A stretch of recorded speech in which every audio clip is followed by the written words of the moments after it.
Olá a todos, tudo bem? Sou Atila Campos, diretor do Centro Cearense de Mindfulness. Sou instrutor de Mindfulness do MBHP, Promoção da Saúde Baseada em Mindfulness, da Universidade Federal de São Paulo, da Unifesp. Estou aqui para conversar um pouco com você sobre o Mindfulness como um estado psicológico, como um estado mental. Então, no áudio anterior, a gente falou um pouco, de uma forma geral, que o Mindfulness é um termo guarda-chuva, que eu posso aplicar o termo Mindfulness para seu estado mental, uma característica psicológica que você tenha, um conjunto de práticas. Eu posso chamar também que o termo é Mindfulness, por isso que algumas pessoas, estou praticando o Mindfulness. E pode ser um curso, né? Um curso numa forma de ser um tratamento complementar, uma opção terapêutica que você tenha, mas é um programa também que ele serve, um treinamento que também serve para você desenvolver esse estado de mindfulness em um tempo determinado para promover autoconhecimento ou para um tratamento específico de algum problema que você queira, ou então para você administrar e gerenciar o estresse do dia a dia. Então, por isso, o Mindfulness como estado mental psicológico, poderia dizer que é estar consciente dos próprios pensamentos, das emoções, das sensações corporais, diante de estressores, né? Daquelas situações que te causam um problema, um desconforto, que elas podem acontecer tanto nas relações interpessoais, como em qualquer outro tipo de situação que você viva, né? No trabalho, no dia a dia. Então, o Mindfulness, a todo instante, ele quer responder uma questão, que seria essa: qual a minha experiência interna diante desta situação? E o que eu posso fazer para transformá-la positivamente? Ou o que eu posso fazer para vivenciá-la da melhor forma possível?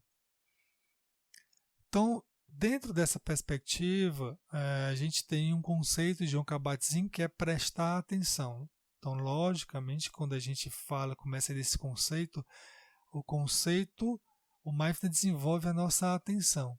Então, se ele desenvolve a nossa atenção, ele serve para você que tem falta de concentração, que tem problema de memória, que quer ter mais foco e sustentar a sua atenção por mais tempo, por exemplo, nos estudos.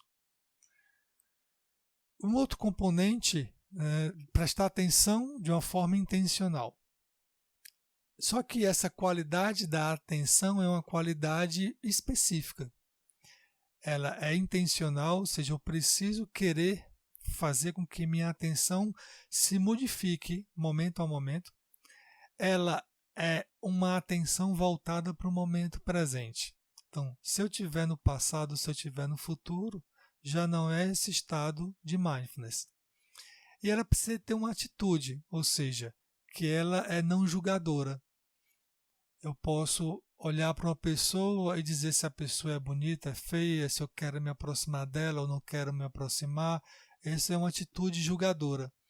Mas eu posso apenas prestar atenção na pessoa caminhando, ou seja, observá-la, algumas características delas que não necessariamente eu precise colocar um julgamento interno, a minha interpretação sobre ela. Características que podem ser objetivas e não subjetivas. Então, quando eu trabalho numa situação dessa forma, aquela pessoa está vestida com uma camisa branca, ela tem cabelos pretos, a cor da pele dela é morena, ela parece que está apressada, ela está com roupas, então talvez ela vá para um trabalho. Então eu estou apenas observando o que está acontecendo, essas informações que estão me surgindo momento a momento. Quando eu vejo essa pessoa, eu sinto o quê? Uma angústia, uma irritabilidade, uma paz, um relaxamento. Então, eu olhando para essa pessoa, posso sentir determinadas emoções também. E quando eu olho para essa pessoa, como é que eu tendo a me comportar? Então, um passeio por essas dimensões da minha experiência, de uma forma objetiva, sem julgar, com uma intencionalidade investigativa, é o que é mindfulness. Então, 3 componentes centrais aí que eu já coloquei para vocês. É uma intenção, uma atenção, uma atitude. Então, é um componente, a característica central é da regulação da atenção. Por isso que é muito importante o mindfulness na atualidade como uma habilidade comportamental, e você estar mais atento, porque com esse grande enxurrada de informações que a gente tende a ser muito disperso nas coisas que a gente faz. Então, essa autorregulação da atenção é composta por etapas que elas são interrelacionadas, como de sustentar, de controlar, de redirecionar. Então, ela vai fortalecer qualidades básicas da nossa atenção que foram perdidas com o tempo, como um controle da atenção, como o controle eu não quero que minha atenção esteja aqui, eu quero minha atenção para lá. Eu não quero pensar nisso. Eu quero ficar fazendo o que eu estou fazendo. Por exemplo, varrer a casa. O importante agora é eu varrer a casa. Eu controlo. E eu sustento. Por exemplo, eu estou lendo algo. E do meu lado tem um celular que está me chamando pelo WhatsApp. Então, eu controlo, ou seja, eu quero ficar no meu estudo e eu sustento a minha atenção naquilo que eu estou fazendo, que eu estou lendo.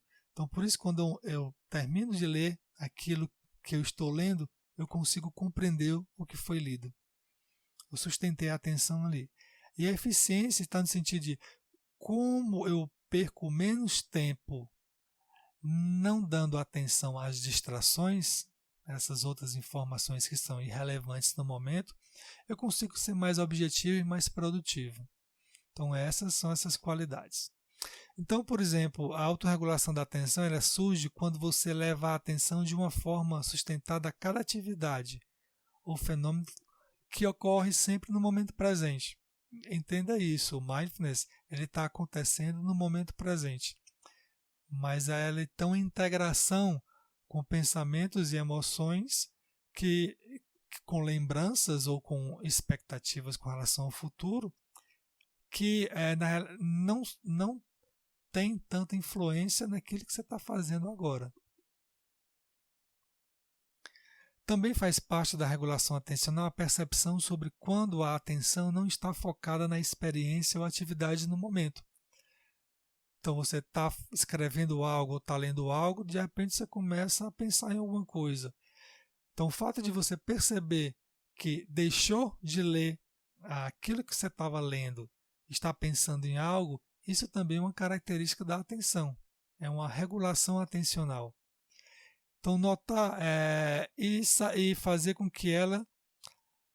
Notar isso traz a possibilidade de você redirecionar a atenção. Então, você percebe que você não está mais perdido em pensamentos, mas você precisa terminar de estudar esse texto, e aí você escolhe voltar a sua atenção para o texto e deixar de lado aquilo que você está pensando, que não é importante naquele momento. Então, todo esse processo que ele é neurofuncional, ele ativa diversas áreas do nosso cérebro, como o córtex pré-frontal, o córtex cingulado anterior, que são responsáveis por habilidades do que chamamos de descentramento ou metacognição. Descentramento é você ter uma percepção imparcial, objetiva da experiência que você está sendo vivida. Geralmente, estou dando exemplo de pensamentos, que o descentramento ele é bem interessante para pensamentos, para você entender que pensamentos não são fatos. São apenas eventos mentais, são experiências do nosso cérebro, da nossa mente, que não necessariamente a gente precisa se engajar neles todo o tempo. Então, nesse aspecto, a atenção plena se contrapõe ao conceito de desatenção, o mindlessness, que é um conceito da Ellen Langer. Tá? Esse conceito do mindlessness, ele está mais associado a pensamentos ruminativos sobre o passado ou futuro. Então, se eu estou com estresse crônico, se eu estou sobrecarregado, se eu estou com problemas para pagar as contas do mês, se eu estou com problema com o filho, com problemas conjugais, ou problema com os pais, problema de adoecimento, algum problema que sempre chama a minha atenção, eu estou dentro desses processos ruminativos, porque eu estou querendo encontrar a atenção pensando. Isso é o que faz a desatenção. A desatenção, a gente está no mundo da desatenção, do mindlessness, porque muitas vezes a gente quer resolver os nossos problemas pensando. A gente está no mundo em que os pensamentos eles têm muita força. E aí, você treinando mais, você vai enfraquecer essa força desse modo que é chamado de modo piloto automático. Por exemplo, vamos imaginar que você esteja olhando pela janela da sua casa de manhã cedo quando você acorda e observando árvores e o movimento da cidade. Você percebe carros, percebe as árvores balançando, percebe as cores das folhas, se você estiver num ambiente que for arborizado, né? Você estiver numa praça, por exemplo. Aí, de repente, vem à sua cabeça uma enxurrada de pensamentos do tipo antecipatório. Será que meu dia vai ser bom? Será que vai chover? Será que vai acontecer algo de bom no trabalho? Será que eu vou ter um dia tranquilo? Contudo, você se dá conta de que são apenas pensamentos. Você percebe que está pensando em algo que não é necessário naquele momento. E que são apenas pensamentos. E aí você, pensamentos sobre o futuro, e consegue se libertar dessa associação com facilidade, deixando-os ir e retornando a observar a paisagem. Então, esse movimento da sua atenção nessa situação em especial, que é uma situação muito comum no nosso dia a dia, é desenvolvimento de mindfulness. É o mindfulness forte que você tem. O que acontece? Com isso você não fica preso ao que pode acontecer no futuro. E aí, porque isso é que vai causar o estresse em você. A incerteza do que acontecer com o futuro no seu dia de trabalho, por exemplo, para você, para o seu cérebro, é uma ameaça. E ele vai entrar no modo de estresse, no modo automático, de você fazer as coisas impulsivamente. Mas se você começar a trabalhar dessa forma, por isso isso é um treino de mindfulness, né? Você notar que está pensando e voltar para aquilo que você está fazendo. Se você consegue fazer isso, você desativa esse modo de alarme frenético que existe no dia a dia, a cada momento. Uma segunda característica forte do mindfulness é a atitude de abertura e curiosidade que diz respeito a essa qualidade de atenção. Geralmente, a mente de principiante ou aceitação que se traduz nessa atitude. É uma atitude mental de observar a experiência como ela é, evitando pré-julgamentos ou ideias preconcebidas. Então você vai ver as árvores percebendo como ela é, não querendo que ela seja diferente, não querendo que a situação, por que chegou esses pensamentos? Chegou esses pensamentos porque a minha mente ela pensa, mas eu não preciso me agarrar a ela. Então essa é uma atitude gentil e de curiosidade com os seus pensamentos, por exemplo, ou com essa emoção que vai acompanhar esses pensamentos. Então, geralmente, quando você faz isso, é o que se chama de descentramento, né? Você produz respostas ou ações de não qualificação, de não qualificar a situação, qualquer situação, principalmente a situação estressante.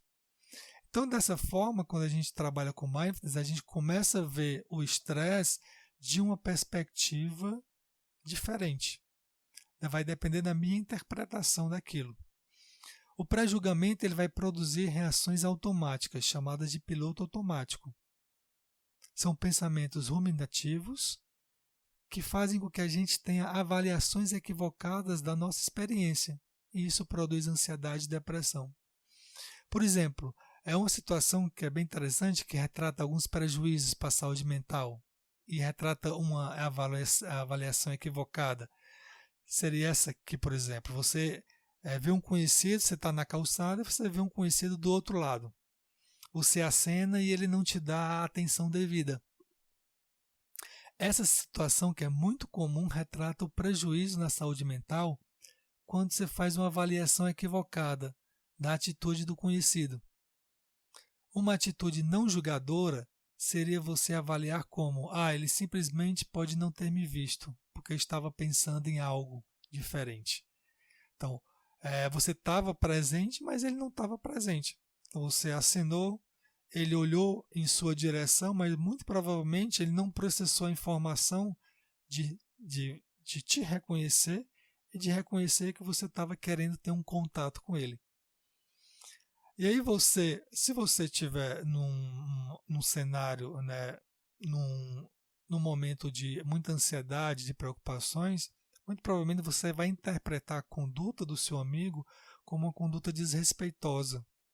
E aí é uma avaliação equivocada que você está fazendo do cenário, porque na realidade ele não prestou atenção em você.